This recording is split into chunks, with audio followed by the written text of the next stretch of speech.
সবাইকে স্বাগত জানাচ্ছি ২১শে বিজনেসে। সঙ্গে আছি আমি হিরো জুম্মান। টানা চতুর্থ কার্যদিবসের মতো নিম্নমুখী প্রবণতা অব্যাহত রয়েছে ঢাকা শেয়ার বাজারে। গত ৩ কার্যদিবসে সূচক কমেছে প্রায় ১১০ পয়েন্ট এবং আমরা যদি দেখি যথাক্রমে ২৩ পয়েন্ট কমেছিল সপ্তাহের দ্বিতীয় কার্যদিবসে, এর পরের কার্যদিবসে ৪৬ পয়েন্ট এবং গতকাল ৩৯ পয়েন্ট সূচক কমেছিল। সব মিলে ১১০ পয়েন্ট সূচক কমার পর আজ দিনের শুরুতে ওঠানামা রয়েছে। বেলা 11:30টার দিকে ১৪ পয়েন্টের মতো সূচক বৃদ্ধি পেয়েছিল। এরপর থেকে আমরা দেখতে পাচ্ছি একটানা দরপতন হচ্ছে ঢাকা শেয়ার বাজারে। এখন পর্যন্ত সূচক ২৭ পয়েন্ট কমে দাঁড়িয়েছে ৫,৩১০ পয়েন্টে। এছাড়া লেনদেনের গতি সপ্তাহের প্রথম কার্যদিবসে আমরা যেটা দেখেছিলাম ৬০০ কোটি টাকার কাছাকাছি লেনদেন হয়েছিল, সেই আজও কিন্তু সেই গতি রয়েছে। এখন পর্যন্ত মাত্র ৩০০ কোটি টাকা লেনদেন হয়েছে। আমরা দেখেছি গতকাল লেনদেন হয়েছিল ৬১১ কোটি টাকা, সেই হিসেবে আজ গতকালের মতোই গতি রয়েছে অথবা তার চেয়েও কম গতি রয়েছে। এছাড়া এখন পর্যন্ত লেনদেন হওয়া কোম্পানিগুলোর মধ্যে বেশিরভাগ কোম্পানি দর হারিয়েছে। এখন পর্যন্ত ১১৩টি কোম্পানির দর বৃদ্ধি পেয়েছে, ২৩৪টি কোম্পানির দর হারিয়েছে, ৫০টি কোম্পানির দর অপরিবর্তিত রয়েছে। এছাড়া আজ সেক্টর ওয়াইজ মুভমেন্টে ২০টি সেক্টরের মধ্যে মাত্র ৫টি সেক্টর ঊর্ধ্বমুখী প্রবণতা রয়েছে, বাকি ১৫টি সেক্টর নিম্নমুখী প্রবণতা রয়েছে। একমাত্র মিউচুয়াল ফান্ড খাতে আজ কিছুটা ঊর্ধ্বমুখী প্রবণতা দেখা যাচ্ছে, দর বৃদ্ধি পাওয়া কোম্পানির সংখ্যাটা বেশি। এছাড়া বাকি সব সেক্টরে বেশিরভাগ কোম্পানির দর হারিয়েছে। এছাড়া লেনদেনের দিক থেকে প্রথমে রয়েছে নন লাইফ অর্থাৎ জেনারেল বিমা কোম্পানিগুলো।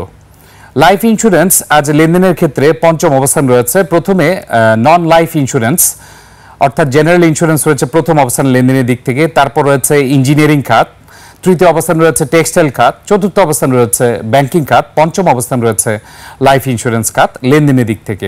এছাড়া লেনদেন এখন পর্যন্ত মাত্র ৩০০ কোটি টাকা হয়েছে। কোনো খাতে বিশেষ করে ১০% বেশি, খুব একটা বেশি লেনদেন হচ্ছে না। এছাড়া সূচকের যে পতন রয়েছে সেই পতনও অব্যাহত রয়েছে এবং একটানা পতন দেখা যাচ্ছে। দর্শক, আপনাদের সামনে কিছু তথ্য তুলে ধরছি আজ একীভূতকরণ ব্যাংকগুলোর। এক্ষেত্রে আপনাদেরকে জানিয়ে রাখি, উপদেষ্টা পরিষদে আজ প্রস্তাবটি সিদ্ধান্তে পরিণত হতে পারে একীভূতকরণ প্রক্রিয়ার ব্যাংকগুলোর ব্যাপারে। এবং আপনারা আজ দেখছেন ডিএসসিতে টপ লুজারের ক্ষেত্রে ৫টি ব্যাংকই একীভূতকরণ প্রক্রিয়ার যে ব্যাংকগুলো রয়েছে ৫টি ব্যাংকই রয়েছে টপ লুজারে। আমরা কিছুক্ষণের মধ্যে DSC top trade gainer loser দেখে নিব। এর আগে আপনাদেরকে এই ব্যাংকগুলোর শেয়ার সংখ্যার পরিমাণ জানিয়ে দিচ্ছি। প্রথমে জানিয়ে রাখি এক্সিম ব্যাংকের মোট শেয়ার সংখ্যা ১৪৪ কোটি ৭৬ লাখ। এর মধ্যে স্পন্সর ডিরেক্টর প্রায় ৪৭ কোটি শেয়ার রয়েছে। ইনস্টিটিউটের শেয়ার রয়েছে ৪১ কোটি ৩০ লাখ। ফরেন ইনভেস্টরদের মাত্র 0.৯% অর্থাৎ প্রায় ১ কোটি শেয়ার রয়েছে। জেনারেল পাবলিক অর্থাৎ সাধারণ শেয়ার হোল্ডার যারা রয়েছে তাদের শেয়ার সংখ্যা দাঁড়িয়েছে ৫৫ কোটি ৫৩ লাখ। এছাড়া সোশ্যাল ইসলামী ব্যাংকের সাধারণ শেয়ার হোল্ডারদের সংখ্যা রয়েছে প্রায় ২১ কোটি। ফার্স্ট সিকিউরিটি ইসলামী ব্যাংকের শেয়ার সংখ্যা সাধারণ শেয়ার হোল্ডার যারা রয়েছে তাদের শেয়ার সংখ্যা ৭৮ কোটি ৬৯ লাখ।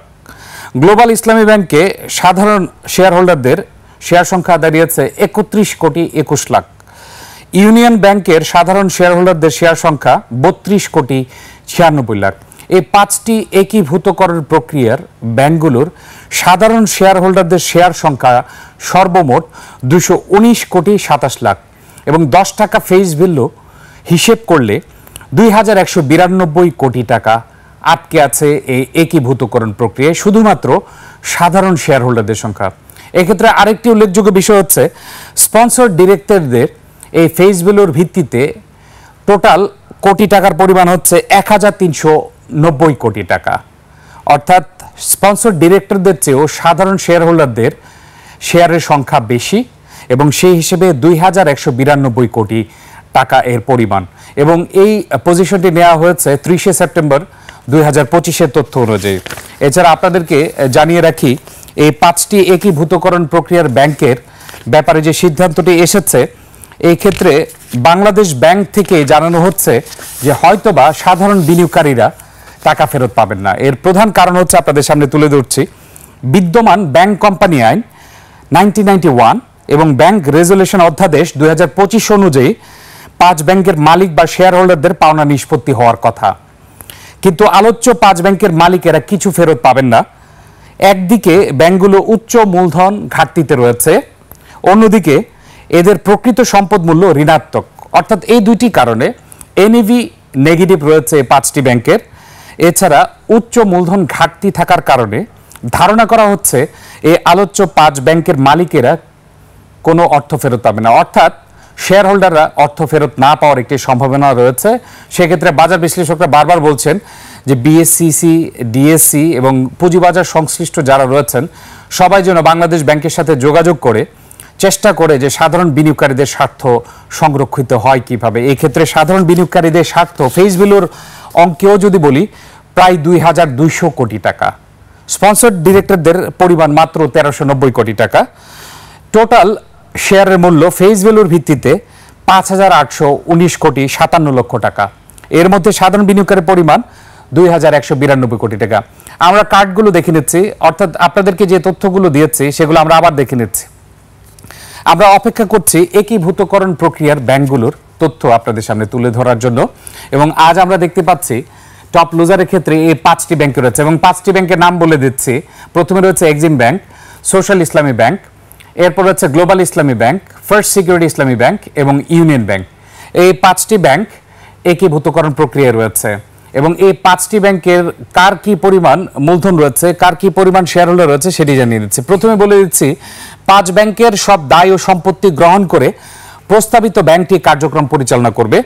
এই ব্যাংকের অনুমোদিত মূলধন হবে 40,000 কোটি টাকা আর পরিশোধিত মূলধন থাকবে 35,000 কোটি টাকা। পরিশোধিত মূলধনের মধ্যে 20,000 কোটি টাকা সরকার দেবে, এর মধ্যে 10,000 কোটি টাকা দেওয়া হবে নগদে, বাকি 10,000 কোটি টাকা সংগ্রহ করা হবে সুকুক বন্ড ছাড়ার মাধ্যমে।